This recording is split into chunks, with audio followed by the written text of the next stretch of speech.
Hello guys और स्वागत है आप सभी का आप सबके अपने YouTube चैनल विद्या परिहार गुरुकुल में।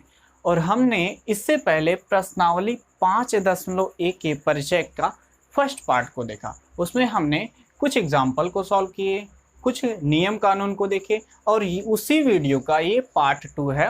और इस वीडियो के बाद यानी इस लेक्चर के बाद आपका प्रश्नावली 5.1 के कोई भी क्वेश्चन नहीं फंसेगा। देख लीजिएगा, 100% गारंटी है, क्योंकि इस वीडियो में हम बच्चे कुछ नियम को भी जानेंगे और कुछ एग्जाम्पल को जानेंगे। और उन एग्जाम्पल को अगर आप लगा लेते हैं तो प्रश्नावली 5.1 को भी आप आसानी से लगा सकते हैं। तो आइए अगले टॉपिक को देखते हैं।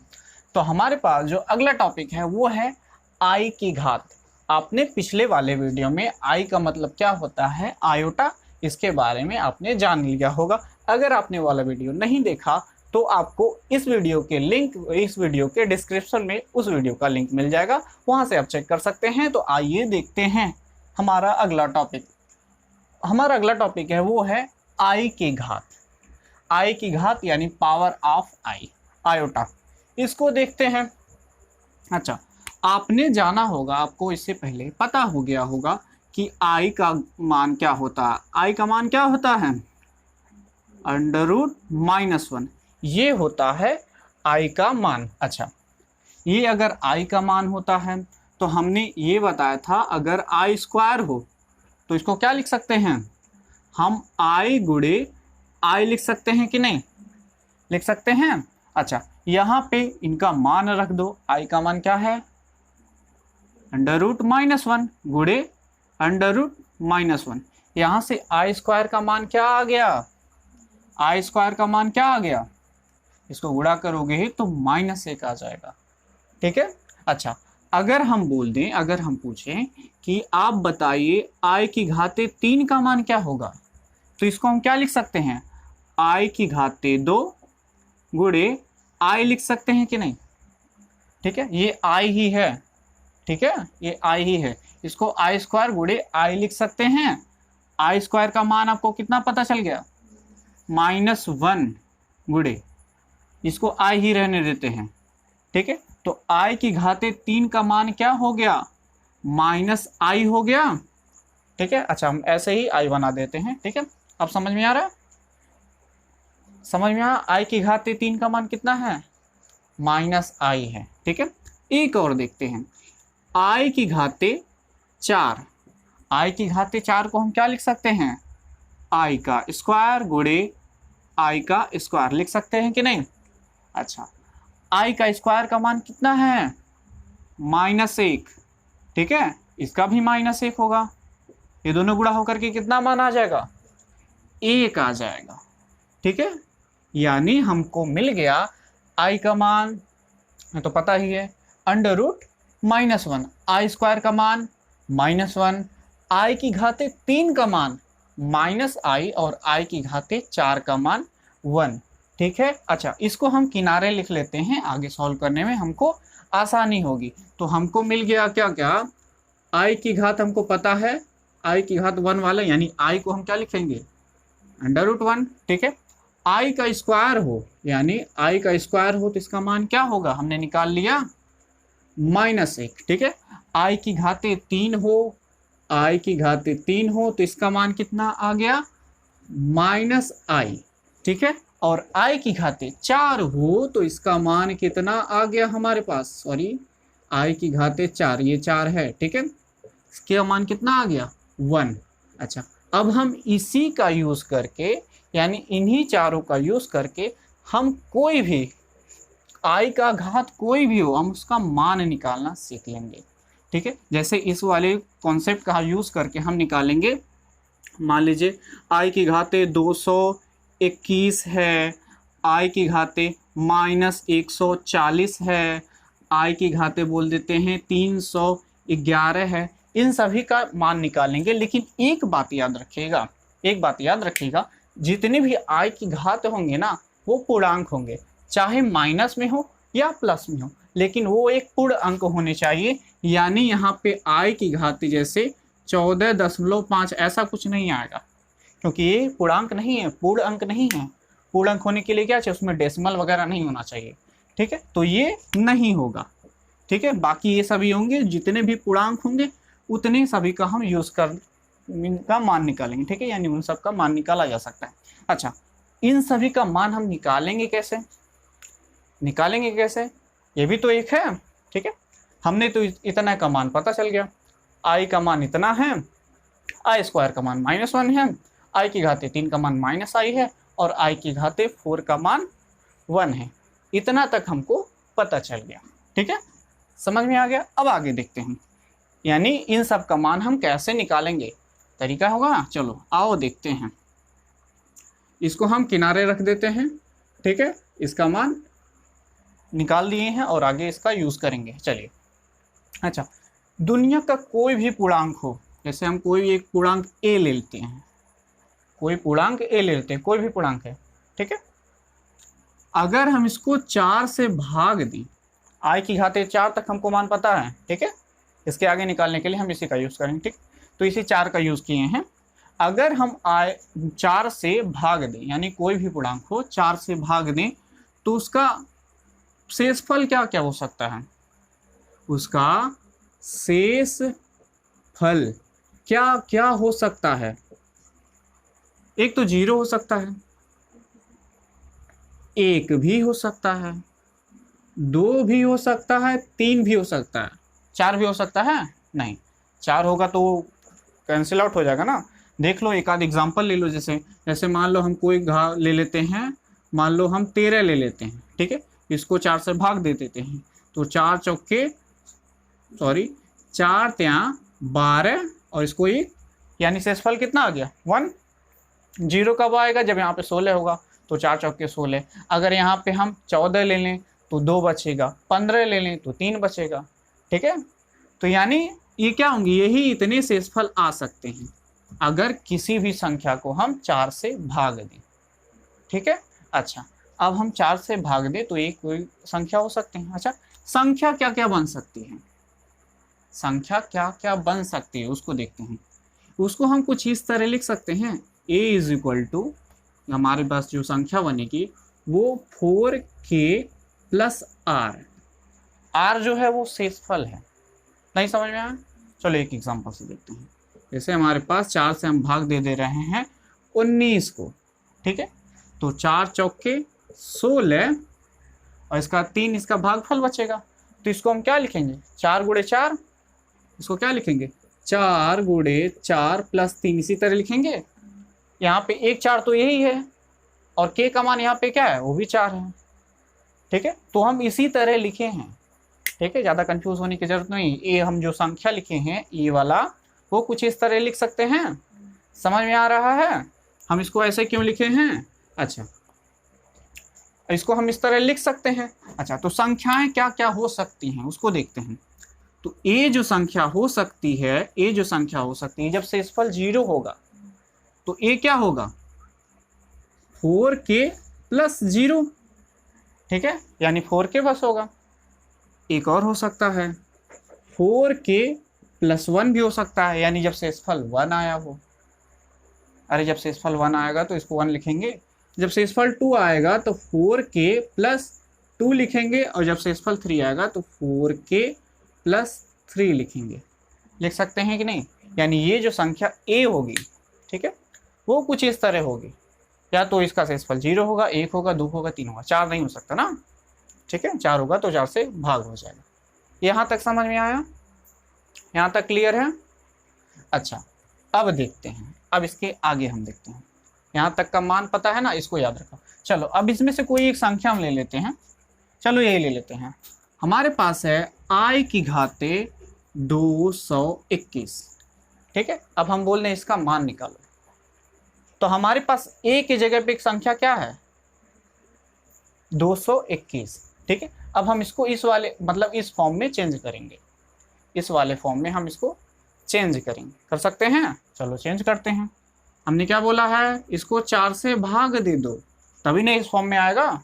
तो हमारे पास जो 221 है, 221 है, इसको 4 से भाग दो, 4 पंचे 20 और यहाँ पे 2 आ गया 1। ठीक है, 4 पंचे 20। ठीक है, 1। यानी इसको हम क्या लिख सकते हैं, इसको हम क्या लिख सकते हैं, ध्यान से देखो, तो इसको हम क्या लिख सकते हैं,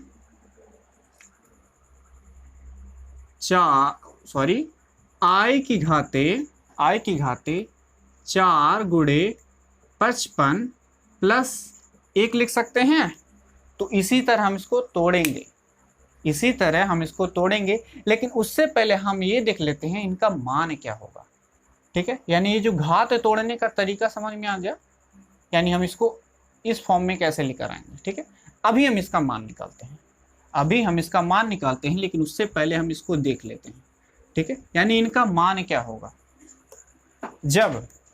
जब आई की घाते, जब देखते हैं इधर, अच्छा इसको इधर सॉल्व करते हैं। ठीक है, जब आई की घाते 4k हो, आई की घाते 4k हो, तो इसका मान क्या हो सकता है। अच्छा, इसको हम इस तरह लिख सकते हैं, आई की घाते 4 की घाते k लिख सकते हैं कि नहीं। अरे घात इसमें गुणा हो जाएगा, फिर से क्या हो जाएगा। ठीक है, आई की घाते 4 का मान कितना है, 1 है, यानी हम 1 की घाते के, और आपको पता होगा 1 की घाते चाहे जितना लगा दो, मान कितना आएगा, 1 ही आएगा। ठीक है, तो यानी हमारे पास आ गया, अगर आई की घाते 4k हो, तो इसका मान कितना आएगा, 1 आएगा। ठीक है, अगला देखते हैं, अगर आई की घाते 4k प्लस 1 हो, आई की घाते 4k प्लस 1 हो, तो इसको हम कैसे लिख सकते हैं, आई की घाते, ध्यान से देखो, आई की घाते 4k, ठीक है, गुणे आई लिख सकते हैं कि नहीं, लिख सकते हैं। अरे ये दोनों फिर से घात जुड़ जाएंगे, इसको हम घात को तोड़ दिए हैं। ठीक है, तो इसको ये लिख सकते हैं, और हमको पता है आई की घाते 4k का मान कितना आया है, हमारे पास 1 आया है, तो इसको हम 1 गुणे आई लिख सकते हैं। तो इसका मान कितना आ गया, आई आ गया। यानी अगर हमारे पास आएगा आई की घाते 4k प्लस 1, तो इसका मान क्या होगा, आई होगा। ठीक है, अगला देखते हैं, यानी जब हमारे पास आई की घाते 4k प्लस 2 हो, आई की घाते 4k प्लस 2 हो, तो इसको हम क्या लिख सकते हैं, आई की घाते 4k गुणे आई का स्क्वायर लिख सकते हैं कि नहीं। आई की घाते 4k का मान कितना है, 1, आई स्क्वायर का मान कितना है, आई स्क्वायर का मान हमारे पास -1 है। आंसर कितना आ गया, -1। यानी आई की घाते 4k प्लस 2 का मान कितना आएगा, -1 आएगा, आ जाएगा। अगला देखते हैं, आई की घाते 4k प्लस 3 जब हो, 4k प्लस 3 हो, तो इसको क्या लिखेंगे, आई की घाते 4k गुणे आई की घाते 3 लिख सकते हैं कि नहीं। ठीक है, इसका मान हमको पता है 1 है। ठीक है, आई की घाते 3 का मान कितना है, -i है, मान कितना आ गया, -i आ गया। यानी हमारे पास आ गया आई की घाते 4k प्लस 3। ठीक है, इसका मान कितना है, -i। ठीक है, ये सारे मान कहाँ से आए हैं समझ में आ गया, कैसे निकाला गया है, इन सब का मान समझ में आ गया। ठीक है, अब हम इसको सॉल्व करते हैं, ठीक है, अब सॉल्व हो जाएगा। ध्यान से देखो, आई की घाते 4k प्लस 1 ही लिखा हुआ है यहाँ पे k का मान कितना है, 55। ठीक है, आई की घाते 4k प्लस 1 ही लिखा है, तो इसका मान कितना होता है, यानी इसका मान कितना हो जाएगा, आई हो जाएगा।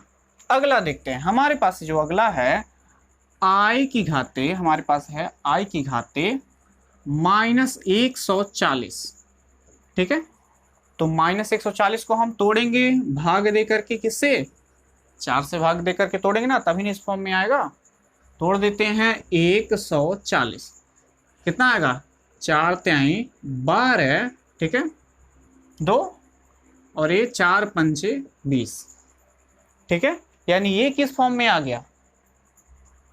अच्छा, लेकिन इससे पहले यहाँ पे क्या है, घात पर -1 माइनस है, तो इसको हम क्या लिखेंगे, 1 बटे में आ जाता है ना, जब घात माइनस में होता है तो बटे में आ जाता है, तो इसको हम लिखेंगे i की घाते 140, ऐसे लिख सकते हैं। घात जब माइनस में आता है तो ये बटे में आ जाता है, ठीक है, इतना पता है। इसको हम क्या लिखेंगे, 1 बटे i की घाते 140 को हम लिखेंगे i की घाते 4 गुणे 35 लिख सकते हैं। ये क्या है, i की घाते 4k, इसका मान कितना होता है, 1 होता है, तो यानी 1 बटे 1, आंसर कितना आ गया, 1, ठीक है। i की घाते कितना था, -140, माइनस घात में है तो इसको हम बटे में लिखेंगे, इतना समझ में आ गया, ठीक है। अच्छा, इसको हम तोड़ देंगे, i की घाते 4k के रूप में टूटा है, यहाँ पे k का मान 35 है, ठीक है, i की घाते 4k का मान में टूटा है, तो i की घाते 4k का मान कितना होता है, 1, मान रख दो, आ गया आंसर, ठीक है। अच्छा, ये चीजें समझ में आ गई। एक और देख लेते हैं, हमारे पास है, बोल देते हैं i की घाते -298, ठीक है, ये RD शर्मा का क्वेश्चन है, ठीक है, बहुत लोग इस वाले क्वेश्चन को नहीं सॉल्व कर पाते हैं, आइए देखते हैं कैसे सॉल्व होगा। अच्छा, i की घाते -298 को हम क्या लिखेंगे, घात क्या है, माइनस में है, तो इसको हम क्या लिखेंगे, 1 बटे i की घाते 298, ऐसे लिख सकते हैं। अब 298 को हमको क्या करना है, तोड़ना है, तो हम क्या करेंगे, 4 से इसको भाग दे देते हैं, टूट जाएगा, 298, ठीक है, तोड़ो, कितने बार में होगा, 4 छक्के 24, 4 सत्ते 28, ठीक है, ये 2 8, ठीक है, 4 सत्ते 28, सॉरी यहाँ पे 18 आएगा, ठीक है, ठीक है, कितने बार में होगा, 4 चौके 16, ठीक है, यहाँ पे 2 बचेगा, ठीक है, यानी हम इसको लिख सकते हैं 1 बटे i की घाते कितना, 4 गुणे 74, 4 गुणे 74 प्लस 2, इतना लिख सकते हैं कि नहीं, यहाँ तक समझ में आ गया। आगे हम इसको सॉल्व करते हैं, इसको हम आगे यहाँ पे सॉल्व करते हैं, ठीक है। i की घाते 4k + 2 का मान कितना है, -1 है, देख लेते हैं, तो ये है हमारे पास 1 बटे i की घाते 4k का मान कितना आ गया, -1, ठीक है, -1 आ गया, तो यानी इसका मान कितना आ गया, -1 आ जाएगा, ठीक है, माइनस माइनस ऊपर गुणा नीचे गुणा करके तो फिर से -1 आ जाएगा, ठीक है। लेकिन यहीं पे एक चीज, एक कॉन्सेप्ट अगर हम इसको बदल लें, यानी अगर हम इसको 98 को हम 99 कर दे रहे हैं, ठीक है, अब इसका मान कितना आएगा, 98 को हमने 99 कर दिया, ठीक है, तो अगर आप ध्यान से देखेंगे तो ये हो जाएगा +3 हो जाएगा, करके देख लेना, ठीक है, यहाँ पे 98 के 99 आ गया, ठीक है, तो ये कितना हो जाएगा, 2 के जगह 3 बचेगा, ठीक है। अब ये है RD शर्मा का क्वेश्चन, ठीक है। अब देखो, इसको हम क्या लिखेंगे, 1 बटे, इसका मान कितना है, -1 आएगा, -i आएगा, सॉरी, i की घाते 4k + 3 का मान -i है, ठीक है, तो इसको हम क्या लिखेंगे, -i, ठीक है। लेकिन ये इसका मान नहीं है, ये इसका मान नहीं है, क्योंकि हम कभी भी बटे के रूप में i को हम नहीं लिखते हैं, बटे के रूप में हम कभी भी i को नहीं लिखते हैं, ठीक है, यानी i हमेशा ऊपर ही आएगा, ठीक है, i हमेशा ऊपर ही आएगा, हमने बताया था ना, z = ai + ib बताया था ना, z = a + ib, अरे ये वाला बताया था नहीं, z = ये कॉम्प्लेक्स नंबर होता था a + ib, ठीक है, इसमें i हमेशा ऊपर ही होता है, बटे के रूप में नहीं होता है। अगर नहीं होता है तो हम क्या करेंगे, इसको बदलेंगे, कैसे बदलेंगे, अच्छा, हम क्या कर रहे हैं, दोनों में आई का गुणा कर देते हैं, ठीक है, ऊपर नीचे आई का गुणा कर देते हैं। सेम डिजिट से यानी सेम संख्या से गुणा करने में कोई फर्क पड़ता है नहीं, तो ऊपर क्या हो जाएगा, आई हो जाएगा और नीचे क्या हो जाएगा, माइनस आई का स्क्वायर हो जाएगा। आई स्क्वायर का मान कितना होता है, -1 है, मान रख दो, तो आई बटे माइनस तो पहले से ही था, आई स्क्वायर का मान हमने क्या रख दिया, -1, तो क्या हो जाएगा, यानी ये क्या हो जाएगा, इसका मान ये माइनस माइनस प्लस यानी आई हो जाएगा।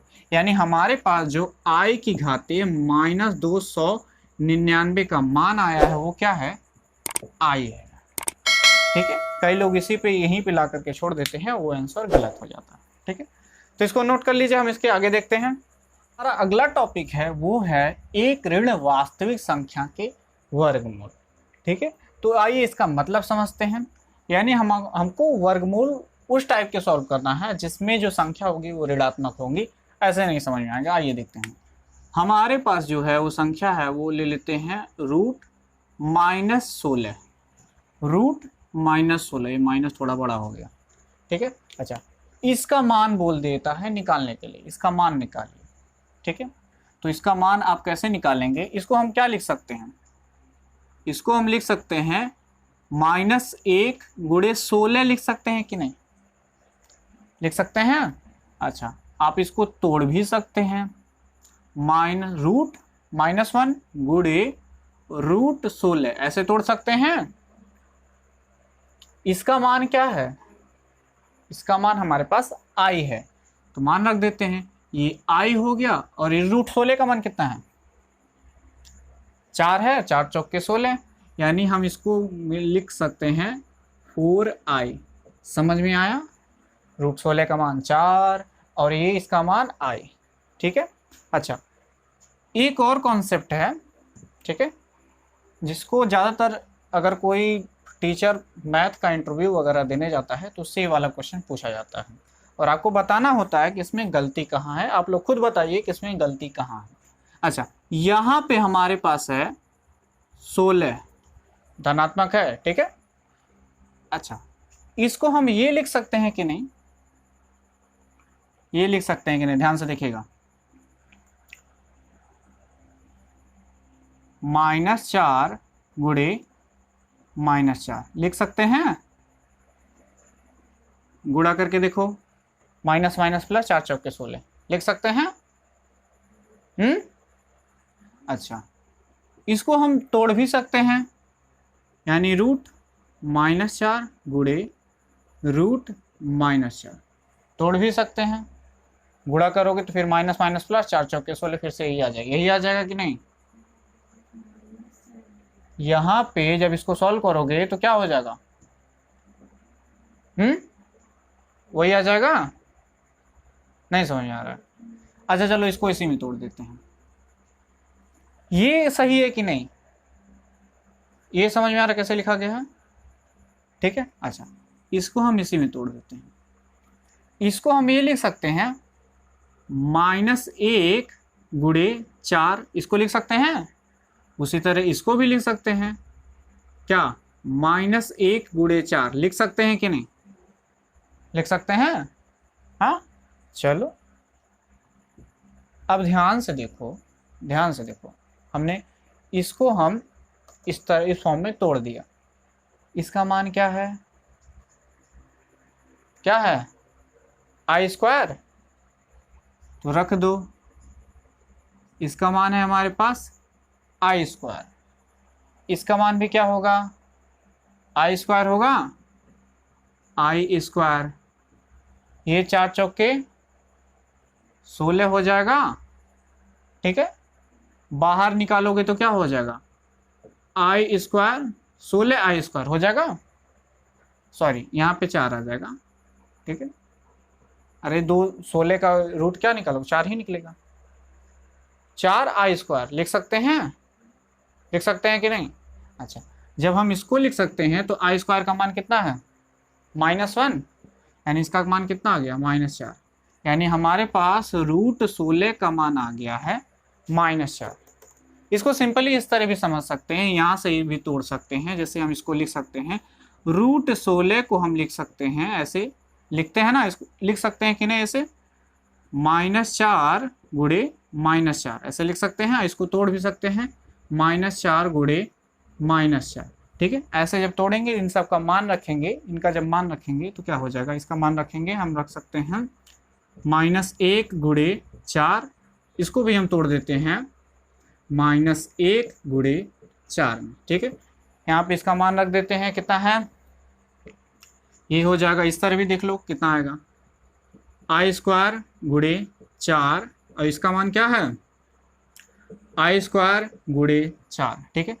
इसमें से I बाहर निकलेगा और यहाँ से 2 बाहर निकलेगा, यानी 2I हो जाएगा, ठीक है। इसमें से भी वही आएगा, 2 और एक I आएगा, ठीक है। गुणा करो तो क्या हो जाएगा, 4I², ठीक है। फिर से क्या हो जाएगा, -4 आ जाएगा, यानी हमारे पास √16 का मान हमने -4 ला दिया। अब तुम बताओ कि इस वाले प्रोसेस में इसमें गलती क्या है, कहाँ गलती है कि -4 आ गया। ये ज़्यादातर मैथ के इंटरव्यू में पूछा जाता है, इंटरव्यू वगैरह जो देते हैं इस टाइप के क्वेश्चन को पूछा जाता है, और यहाँ पे पूछा जाता है कि इसमें गलती क्या है। तो एक बात याद रखिएगा, नोट, ये बात को नोट कर लीजिएगा, ठीक है, नोट कर लीजिएगा। अगर हम √a को गुणा करते हैं √b से तो आएगा क्या, √ab आएगा, लेकिन एक बात और होना चाहिए, जहां इसका मतलब होता है वेयर, ठीक है, जहां मोटा मोटी समझिए, इसका मतलब वेयर होता है, इसका मतलब और भी कुछ होता है, आगे जाके आपने पढ़ेंगे, ठीक है। चलो इसको यही लिख देते हैं, जहां a और b दोनों ऋणात्मक नहीं होने चाहिए, ठीक है। यानी ये वाला रूल हम तभी फॉलो करेंगे जब इनका मान, यानी a और b दोनों ऋणात्मक ना हो।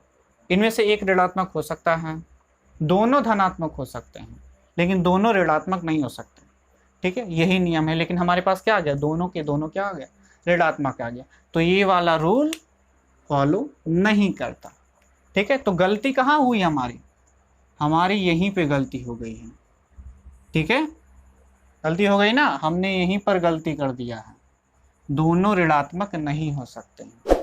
समझ में आ गया, इसीलिए -4 आ गया √16 का मान, जबकि हमको पता है √16 का मान 4 होता है, लेकिन ऋणात्मक में आ गया। तो इसको नोट कर लीजिए और इसको याद रखिएगा। हम अगला पॉइंट देखते हैं। तो हमारा अगला टॉपिक है वो है समृद्ध संख्याओं के तत्समक। उसमें अपने बुक में सिर्फ तत्समक दिया है, यानी आइडेंटिटीज दी है, यानी वो क्या है, समृद्ध संख्याओं के तत्समक, ठीक है। तो उसको देख लेते हैं, ये क्या है पहला देखते हैं। तो हमारे पास जो पहला ले लेते हैं वो है, हमारे पास है Z1 प्लस Z2, ये दो हमारे पास समृद्ध संख्याओं हैं और उनका स्क्वायर किया गया है, ठीक है। यानी a + b का होल स्क्वायर पता है ना, वही वाला नियम लागू होगा, ठीक है। तो क्या ये सब मतलब ये जो है इनका ये सब नियम लागू होता है कि नहीं, इस पर हमको ये चेक करना है, ठीक है। तो आइए देखते हैं, इसको हम क्या लिख सकते हैं, हम इसको लिख सकते हैं Z1 प्लस Z2 गुणे Z1 प्लस Z2 लिख सकते हैं कि नहीं, ठीक है। और हमने इसमें ये भी बताया था कि हम इसको गुणा भी कर सकते हैं, ठीक है। तो गुणा कर देते हैं, Z1 का हम गुणा कर देते हैं इन दोनों में, ठीक है। तो जब Z1 का गुणा करेंगे हम, Z1 का हम गुणा कर रहे हैं किसमें, Z1 का गुणा कर रहे हैं Z1 प्लस Z2 में, ठीक है। फिर प्लस लगा करके हम क्या करते हैं, Z2 का गुणा करते हैं इसी में, ठीक है। तो ये हो जाएगा Z1 प्लस Z2 लिख सकते हैं कि नहीं। और हमने क्या बताया था, इसमें बंटन का नियम लागू होता है, बंटन नियम बताया था ना पिछले वाले वीडियो में, तो वाला नियम लागू हो सकता है, यानी इन दोनों को हम बांट सकते हैं। तो बांट देते हैं, Z1 का Z1 से गुणा करो कितना हो जाएगा, Z1 का स्क्वायर हो जाएगा, ठीक है। Z1 का Z2 से गुणा करो क्या हो जाएगा, Z1 Z2 हो जाएगा, ठीक है। अब इधर देखो, Z2 का Z1 से गुणा करो क्या हो जाएगा, इसको हम लिख सकते हैं Z1 Z2 लिख सकते हैं कि नहीं, ठीक है। Z2 का Z2 से गुणा करो तो ये हो जाएगा Z2 का स्क्वायर, ठीक है। यानी ये हो जाएगा हमारे पास Z1 का स्क्वायर, ठीक है, प्लस ये क्या हो जाएगा, दोनों जुड़ जाएगा Z1 Z2 जुड़ करके क्या हो जाएगा, इसको 2Z1 Z2 लिख सकते हैं, और ये क्या है प्लस Z2 का स्क्वायर। ध्यान से देखो ये क्या है, a square plus 2ab minus b square, वही वाला है। तो यानी क्या है, यानी हम ये वाला नियम लागू हो सकता है, यानी जो हम ये नियम लागू करते थे a प्लस बी का whole square, a minus B का whole square, a plus B का whole cube, a minus B का whole cube, a square minus B square, यानी ये सब नियम लागू हो सकता है इसमें, ठीक है। तो यानी हम पहले वाले से तो इसको प्रूफ कर दिए, यानी हम इसके बराबर इसको हम लिख सकते हैं, यानी ये बराबर होगा Z1 प्लस Z2 का होल स्क्वायर के बराबर, ठीक है। तो उसी तरह हम दूसरा देखते हैं। अगर हम ये लिख सकते हैं तो यानी हम Z1 माइनस Z2 का होल स्क्वायर बराबर हम लिख सकते हैं क्या, Z1 का square minus 2Z1 Z2 plus Z2 का स्क्वायर लिख सकते हैं कि नहीं, अरे वही a square minus 2ab plus b square, ठीक है। आगे तीसरा हम देख लेते हैं Z1 प्लस Z2 का होल क्यूब, ठीक है। a प्लस बी का होल क्यूब पढ़ा है ना आपने, वही वाला, ठीक है। तो इसको हम लिख लेते हैं Z1 का होल क्यूब प्लस, ठीक है, 3Z1 का स्क्वायर Z2, ठीक है, प्लस 3Z1 Z2 का स्क्वायर प्लस Z2 का होल क्यूब, ठीक है, ठीक है, यही होता है। अच्छा, आपने इस वाले फार्मूले को इस तरह पढ़ा होगा, a प्लस बी का होल क्यूब बराबर इस तरह पढ़ा होगा a cube plus b cube plus 3ab a plus B, इस तरह पढ़ा होगा ना। अरे गुणा करो तो फिर से वही आ जाएगा, ठीक है, 3a square b 3ab square, यानी वही आ जाएगा, ठीक है। इसको गुणा करेंगे, सॉल्व करेंगे तो यही आ जाएगा, क्योंकि हमको क्या बोले हैं इसमें, ये बंटन का नियम इसमें लागू होता है, तो इसलिए बंटन का नियम यानी इसको बांट सकते हैं, तो इसको हम इस तरह भी लिख सकते हैं, ठीक है। समझ में आ गया ऐसा क्यों लिखा गया है, Z1 का cube plus 3Z1 square Z2 plus 3Z1 Z2 का स्क्वायर प्लस Z2 का होल क्यूब, ठीक है, समझ में आ गया। उसी तरह सॉल्व कर लेना, वही आ जाएगा, ठीक है। तीसरा हमने देख लिया, चौथा देखते हैं। चौथा इसी का माइनस देख लेते हैं, यानी Z1 माइनस Z2 का होल क्यूब, ठीक है। ये क्या होगा देखते हैं, इसका होगा Z1 का cube minus 3Z1 square Z2, ठीक है, प्लस 3Z1 Z2 का स्क्वायर माइनस क्या Z2 का होल क्यूब, ठीक है। इसका फॉर्मूला क्या होता है उसको भी देख लेते हैं। हमने क्या पता है आप लोग को ये पता होगा, a माइनस बी का होल क्यूब बराबर a cube minus B cube minus 3ab into a minus B, ठीक है। सॉल्व करोगे तो क्या हो जाएगा, माइनस 3a स्क्वायर भी a माइनस माइनस प्लस हो जाएगा, इसलिए हमने प्लस लिख दिया है, ठीक है। यहाँ बंटन का नियम लागू करोगे तो ये हो जाएगा, ठीक है। यहाँ तक समझ में आ गया। अगला हम देख लेते हैं, हाँ, Z1 का स्क्वायर माइनस Z2 का स्क्वायर, ठीक है। इसको हम तोड़ सकते हैं कैसे, Z1 plus Z2 into Z1 minus Z2 लिख सकते हैं कि नहीं, a square minus B square से, ठीक है। तो ये समृद्ध संख्याओं के तत्समक यानी उन पे नियम जो लागू होते हैं, उनसे जो फॉर्मूला बने हैं, ये सारी चीजें हैं, इनको याद रखिएगा। आगे हम क्वेश्चन में इन सबका यूज करेंगे, इसको नोट कर लीजिए। हम इसके अगले देखते हैं, मतलब इसका कुछ एग्जाम्पल देखते हैं, ठीक है। एग्जाम्पल नंबर 2 को सॉल्व करते हैं। इसमें बोला गया है कि हमें व्यक्त करना है a प्लस आई बी के रूप में, इन सभी को सॉल्व करना है a प्लस आई बी के रूप में। तो आइए देखते हैं कैसे सॉल्व होता है, ठीक है। तो हमारे पास जो पहला क्वेश्चन है वो बोला है -5i गुणे 1/8i, इसको हमको सॉल्व करके इस रूप में लाना है, याद रखना, ठीक है। तो आइए देखते हैं कैसे सॉल्व होगा। यहाँ पे ये है, ठीक है, इसको हम सॉल्व करेंगे तो ये आई का स्क्वायर हो जाएगा, आई आई गुणा होकर के, ठीक है, और यहाँ पे हो जाएगा -5/8 हो जाएगा कि नहीं, और ये आई का स्क्वायर हो जाएगा, ठीक है। हमें पता है आई स्क्वायर का मान -1 होता है, मान रख दें, बहुत आसान है, बहुत ही आसान है, ठीक है। ये हो जाएगा -5/8, आई स्क्वायर का मान रख दो -1, आंसर कितना आ गया 5/8। लेकिन हमको क्या करना है, इसको a + IB के रूप में लिखना है, ठीक है। यहाँ पे कोई i आया है क्या, नहीं आया है, इसका मतलब हमने क्या बताया था, ये क्या है, वास्तविक भाग एक काल्पनिक भाग है, यानी ये वाला भाग क्या है 0 है और ये वास्तविक वाला भाग है, ठीक है। तो यानी हम इसको लिख सकते हैं, क्या लिख सकते हैं, 5/8 प्लस 0i लिख सकते हैं कि नहीं, ठीक है, ये 0i है, ठीक है, यानी ये वाला भाग 0 है। आसान है, बहुत आसान है, ठीक है। अगला देखते हैं, ठीक है, ये बन गया a + IB के रूप में।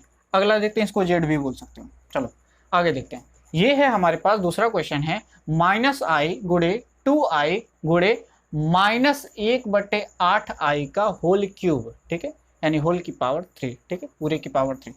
आइए देखते हैं इसको कैसे सॉल्व करना है। ये आई गुणा कर दें, कितना हो जाएगा, और ये 2 को इसमें गुणा करें, कितना हो जाएगा, ये हो जाएगा -2i की घाते 2 हो जाएगा, अरे -2 को, ठीक है, तो -2 2 की घाते -2i की घाते 2, ठीक है, सॉरी। अच्छा अब इसको देखो, ये 1 है, अच्छा घाते 3 है, यानी ये इसको लिखेंगे, जब हम लिखेंगे 1/8 -1/8 -1/8, ठीक है, ये 1/8 है, थोड़ा सा बेकार लिखा है, ठीक है। यानी इसका जब गुणा करेंगे तो ये जो आएगा वो माइनस में ही आएगा, पता है ना, 3 बार गुणा किया गया तो माइनस माइनस प्लस, फिर माइनस के साथ गुणा करेंगे फिर से माइनस में आ जाएगा, ठीक है। यानी हमको ये तो पता चल गया ये जो आएगा वो माइनस में आएगा, ठीक है। चलो 8 की घाते 3 कितना होगा, 8 × 8 = 64, 8 गुणे 8 कितना होता है, 8 × 8 = 64 गुणे 8 कितना होगा, आ जाएगा 8 चौके 32 का 2 हाथ में 3, 8 छक 48, 49 50 51, 512 आ जाएगा, ठीक है, 512 आ जाएगा ना, यानी 8 का जब हम घात 3 करेंगे, ठीक है, तो ये 512 आ जाएगा, ठीक है। ये घाते 3 है, यानी 8 का भी घात 3 रहेगा और i का भी घात कितना आएगा, 3 ही आएगा ना। आगे सॉल्व करते हैं, ये माइनस माइनस क्या होगा, अब गुणा हो सकता है ना, घात हमने हटा दिया, अब ये माइनस माइनस क्या हो जाएगा, प्लस हो जाएगा। चलो और ये 2 इधर आ जाएगा, यानी 2/512 हो जाएगा, 2 इधर आ जाएगा। और क्या है हमारे पास, i की घाते 2 इधर था और 3 इधर था, तो कितना हो जाएगा टोटल, i की घाते 5 हो जाएगा, जुड़ जाता है ना, जब आधार समान हो तो घात जुड़ जाता है, यानी 2 + 3 हो जाएगा i की घाते, और ये टोटल हो जाएगा i की घाते कितना 5 हो सकता है। अच्छा हमको क्या निकालना, i की घाते 5 निकालना है, हमको पता है i की घाते 4 तक मान, ठीक है, और हमको ये भी पता है इस रूप में तोड़ सकते हैं। चलो देखते हैं, इसको पहले डिवाइड कर सकते हैं कि नहीं, अरे 2 से कैंसिल आउट हो सकता है कि नहीं, ठीक है, तो कैंसिल आउट करो, कितना होगा, 2 × 1 = 2, ठीक है, 2 × 2 = 4, 2 × 5 = 10, 2 × 6 = 12, यानी ये हो जाएगा 1/256। i को हम तोड़ सकते हैं, 4 × 1 + 1 में तोड़ सकते हैं कि नहीं, 4 से जब भाग दोगे तो 4 × 1 = 4 और एक हासिल बचेगा, ठीक है, यानी 4k + 1 के रूप में टूटा है, 4k + 1 के रूप में टूटा है, ध्यान से देखो 4k + 1 के रूप में टूटा है, यानी इसका मान क्या हो जाएगा i, तो यानी हमारे पास आ गया i/256, i/256 आ गया। अच्छा अब हमको क्या निकालना है, इसको a + IB के रूप में लिखना है, ठीक है, यानी i वाला भाग तो है लेकिन वास्तविक वाला भाग गायब है, यानी हम इसको लिख सकते हैं 0 + आई को बाहर निकाल लेते हैं और ये क्या लिख सकते हैं इसको 1/256 हो गया। इस वाले फॉर्म में चेंज हो गया, आसान था। अगला देखते हैं, इसको नोट कर लीजिए। हमारा अगला टॉपिक है समृद्ध संख्या का मापांक। समृद्ध संख्या का संयुग्मी भी है, लेकिन हमने उसको डिवाइड से पहले बता दिया था, यानी भागफल वाले गुणधर्म से पिछले वाले वीडियो में हमने बता दिया है। जो बार वाला था ना, जो जेड बार, ठीक है, वो क्या था, संयुग्मी वाला था, ठीक है। उसको हमने पिछले वाले वीडियो में भागफल वाले से पहले ही बता दिया था। भागफल वाला जब गुणधर्म बताया था ना, उससे पहले बता दिया था। आप उस वाले वीडियो को जा करके चेक कर सकते हैं, ठीक है। और इस वाले वीडियो में हम संयुक्त समृद्ध संख्याओं का मापांक, ठीक है, यानी मापांक बोले तो मॉड, ठीक है। मॉड के बारे में पढ़ा है ना, इस तरह का होता है मॉड, यानी उसके बारे में हम पढ़ेंगे। यानी अगर हमारे पास कोई समृद्ध संख्या दिया हो जेड बराबर कोई दिया हो a प्लस आई बी, ठीक है, a प्लस आई बी, तो हम इसका मॉड कैसे निकालेंगे, ठीक है। यानी मॉड जेड क्या होगा, मॉड जेड का मान अगर आपको निकालना है तो आप क्या करेंगे, इसमें जो वास्तविक संख्या है ना उसका स्क्वायर करके जोड़ दो, ठीक है। यानी यहाँ पे a का स्क्वायर प्लस यहाँ से b का स्क्वायर, यही इसका मापांक होगा, यानी मॉड होगा, यानी इसका परिमाण होगा, ठीक है। ये इसका परिमाण होगा। एक एग्जांपल से देख लेते हैं। हमारे पास एक एग्जांपल है, z बराबर लिख लेते हैं 3 + 4i। ये एक समृद्ध संख्या है। अगर हम पूछ लें कि इसका मापांक बताओ, यानी मॉड जेड बताओ, तो क्या करोगे, यहाँ पे 3 का स्क्वायर कर दो, कितना होगा 9, 4 का स्क्वायर करो 16, टोटल कितना आ गया 25, ठीक है। इसका मॉड कितना आ गया 5, ठीक है। यानी मॉड जेड, यानी मॉड जेड कितना है, मापांक कितना है 5 इकाई, लेकिन इसको इकाई में जानते हैं, ठीक है, इकाई, ठीक है, ये इकाई है, इसको इकाई में ही नापते हैं। और इसके कुछ गुणधर्म भी हैं, उसको भी देख लेते हैं। गुणधर्म, गुणधर्म, इसके गुणधर्म क्या क्या हैं उसको देखते हैं। अगर पहला गुणधर्म, अगर कोई जेड है, ठीक है, अगर कोई जेड है, जेड को जेड बार से गुणा किया गया है, ठीक है, जेड को हमने जेड बार से गुणा किया है, तो ये मॉड जेड का स्क्वायर के बराबर होगा। अगला गुणधर्म देखते हैं। हमारे पास जो अगला गुणधर्म है दूसरा, वो है मॉड z1 z2, ठीक है। यानी इन दोनों का गुणा, मॉड में इन दोनों का गुणा किया गया है, तो ये बराबर होगा z1 मॉड के गुणे z2 मॉड के, ठीक है। मॉड z1 z2 बराबर होगा मॉड z1 मॉड z2 के, ठीक है। तीसरा देखते हैं, गुणा हमने देख लिया, भाग को भी देख लेते हैं। मॉड z1 z2, ठीक है, मॉड z1 बटे z2 बराबर होगा मॉड z1 बटे मॉड z2 के, ठीक है।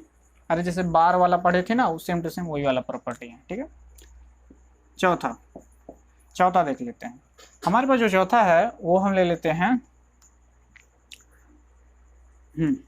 मॉड z1 प्लस z2 बराबर होगा mod z1 plus mod z2 के। उसी तरह माइनस वाला भी हो जाएगा, मॉड z1 माइनस z2 बराबर होगा mod z1 minus mod z2 के, ठीक है। तो एक छठवां, ठीक है, ये जो मॉड z है, मॉड z है, वो बराबर होगा z बार के, और z बार भी बराबर होगा माइनस z के, ठीक है। कैसे, एक एग्जांपल से समझ लेते हैं।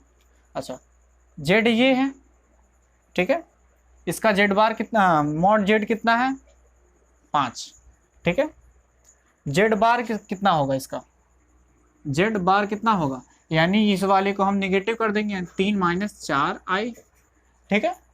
इसका भी जब हम मॉड निकालेंगे, z बार का मॉड निकालेंगे, तो क्या होगा, हमको क्या करना है, इसका स्क्वायर कर देना है, 3 का स्क्वायर प्लस ये -4 का स्क्वायर, फिर से ये क्या होगा √25 ही आएगा, इसका मान 5 ही आएगा, ठीक है। तो यानी ये किसके बराबर है? मॉड जेड के बराबर है। मॉड जेड बराबर है जेड बार के, ठीक है। इसका माइनस भी उसी के बराबर ही होगा, चेक कर लीजिएगा, ठीक है। यानी यहाँ पे माइनस का गुणा कर देना तो -3 -4 हो जाएगा, ठीक है। उनका फिर से गुणा करोगे तो -3 का स्क्वायर करोगे तो फिर से क्या कितना आएगा? 9 आएगा, और -4 का स्क्वायर करोगे तो फिर से 16 आएगा, यानी धनात्मक में आएगा, फिर से 5 ही आ जाएगा, ठीक है। तो ये तीनों आपस में बराबर होंगे, ये समझ में आया कि नहीं? ठीक है। अरे ऋणात्मक होगा तो उनका स्क्वायर करोगे तो फिर से क्या होगा? धनात्मक हो जाएगा, फिर जोड़ोगे तो फिर वही आ जाएगा, ठीक। तो एग्जाम्पल नंबर 5 को देखते हैं। इस एग्जाम्पल नंबर 5 में बोला गया 2 - 3i का गुणात्मक प्रतिलोम ज्ञात कीजिए। 2 - 3i का गुणात्मक प्रतिलोम ज्ञात कीजिए। यानी हमारे पास एक कॉम्प्लेक्स नंबर यानी समृद्ध संख्या दी गई है z बराबर 2 - 3i, ठीक है। यानी हमको निकालना है गुणात्मक प्रतिलोम बराबर z में हम किस संख्या से गुणा करें, z में हम किस संख्या से गुणा करें ताकि इसका मान 1 आ जाए। यही ना गुणात्मक प्रतिलोम होता है, हमने बताया था। यानी हमको अगर इसमें z में 1/z से गुणा कर दें तो इसका मान 1 आ जाएगा। यानी z का गुणात्मक प्रतिलोम क्या है? z इनवर्स है। अरे 1/z को हम z इनवर्स भी लिख सकते हैं, इसको z इनवर्स बोलते हैं, ठीक है। यानी हमको किसका मान निकालना है? इसी का तो मान निकालना है, यही ना गुणात्मक प्रतिलोम है, तो मान निकाल देते हैं, ठीक है। तो हमको निकालना है 1/z, यही निकालना है। 1/z का मान क्या होगा? 1/2 - 3i। अच्छा, हमने पिछले वीडियो में एक तरीका बताया था। इस टाइप के वीडियो को, मतलब इस टाइप के क्वेश्चन को सॉल्व करने के लिए हमें क्या करना होता है? z बार से गुणा करना होता है। यानी ये जो हर है ना, हर है, इसी का बार लेकर के हमको गुणा करना होता है, ठीक है। जैसे हमने पिछले वाले वीडियो में देखा था कि अगर z1/z2 है तो इसको सॉल्व करने के लिए हम क्या करते थे? इस वाले हर का हम बार ले लेते थे, ठीक है, और इससे दोनों को गुणा कर देते थे, ऊपर नीचे गुणा कर देते थे, ठीक है। तो उसी तरह हम इन दोनों को गुणा करेंगे z बार से। z बार का मान क्या होगा? z बार का मान क्या होगा? यहाँ पे माइनस है, यहाँ पे हम प्लस कर देंगे तो ये 2 + 3i हो जाएगा कि नहीं? यानी इसी से, यानी 2 + 3i से हम ऊपर नीचे गुणा कर दें तो ये सॉल्व हो जाएगा। तो देख लेते हैं, हमको गुणा करना है 2 + 3i/2 + 3i, ठीक है। यहाँ तक समझ में आएगा? हमको क्या निकालना है? गुणात्मक प्रतिलोम 1/z। देखते हैं, इसको एक में गुणा करो तो ये हो जाएगा 2 + 3i। ये क्या है? a - b का होल स्क्वायर है, सॉरी a² - b², ठीक है। तो इसको जब हम सॉल्व करेंगे तो ये हो जाएगा 2 का स्क्वायर माइनस, इसको जब सॉल्व करेंगे तो ये हो जाएगा 3i का होल स्क्वायर, ठीक है। ये है हमारे पास 2 + 3i, और नीचे हो जाएगा 2 का स्क्वायर 4, और ये हो जाएगा -3 का स्क्वायर करोगे तो कितना आएगा? 9। i का स्क्वायर तो i² होगा, ठीक है। i² का मान ध्यान से देखो तो क्या है? -1, ठीक है। तो रख देते हैं मान। तो जैसे इसका मान रखेंगे, i² का मान 1 रखेंगे तो ये क्या हो जाएगा? इसको प्लस कर देगा, ठीक है। तो ये हो जाएगा 2 + 3i, और 9 और 4 को जोड़ेंगे तो ये हो जाएगा 13, ठीक है। ये हो जाएगा, इसको हम तोड़ेंगे, इसको हमको तोड़ना है, ठीक है, क्योंकि हमको क्या निकालना है? a + ib के रूप में मान निकालना है। z तो इसी रूप में होता है ना, ठीक है। तो इसको तोड़ देते हैं तो ये हो जाएगा 2/13, ये z नहीं है, 2 है, ठीक है। 2/13 प्लस ये हो जाएगा 3/13i, ठीक है। इसको सॉल्व करोगे तो फिर से यही आ जाएगा। तो ये हमारे पास क्या है? ये क्या है? 1/z है, यानी गुणात्मक प्रतिलोम क्या आ जाएगा? 2/13 प्लस 3/13i। ये क्या है? गुणात्मक प्रतिलोम। इसको हम z इनवर्स भी बोलते हैं, ठीक है, z इनवर्स इसको बोलते हैं। इसी से ना गुणा करेंगे तभी ना इसका मान क्या आ जाएगा? 1 आ जाएगा। तो गुणात्मक प्रतिलोम यही है। तो ये था परिचय 5.1 का पूरा लेक्चर। इसके अगले वीडियो में हम प्रश्नावली 5.1 के सभी क्वेश्चन को सॉल्व करेंगे। तो मिलते हैं अगले वीडियो में, तब तक के लिए धन्यवाद।